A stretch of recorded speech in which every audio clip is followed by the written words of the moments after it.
former Senator Kiko Pangilinan at mga anak hindi manonood sa Dear Heart concert. Sa akin, Romela, pinakatamang desisyon.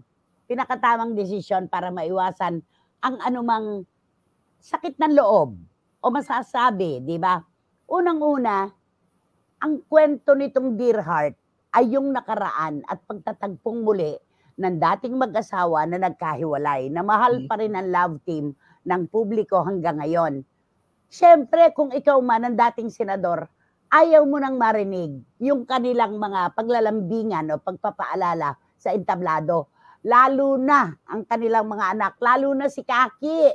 Walang nakikitang maganda yan kay Gabby Concepcion at sa kanilang nakaraan.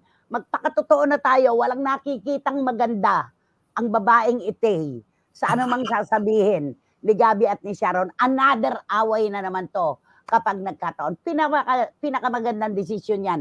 Huwag kayong manood, makaiwas kayo sa sakit, sa alitan o anuman, tamang desisyon. Ikaw, Romel. Ay tama, Anay. Second motion, wag manood kasi maririnig na ang hiyawan at sigawan ng mga taong natutuwa sa muling pagkikita ng dating mag-asawa. Di ba? Totoo yan. Oo. Baka kasi magselos lang siya at makita niya talaga ang difference nila ni Gabby. Alam na this, sabi ni Boyce Karagay. Labas ang itsura, no? Dahil aminado naman si Sharon, heartthrob daw. Heartthrob daw ang ni Casey at hindi naman gwapo ang kanyang mister. Sa lahat ng sinabi ni Sharon, isa yun sa pinakatama. Ano?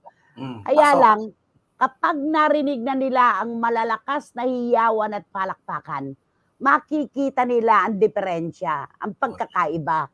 At walang ikatutuwa si Kaki. Si Miel nga baka chillax lang eh. Di ba?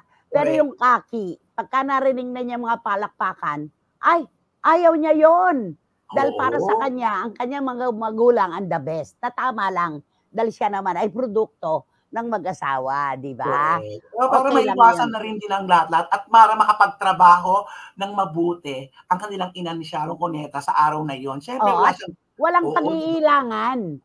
Di ba? Walang maiilang kanino. Walang maiilang sa saan. Pinakamaganda na yan. Mag-ano na lang sila, makibalita na lang sila kung gaano kaligaya ang mga Sharon Gabby fans sa kanilang muling pagsasama sa entablado. At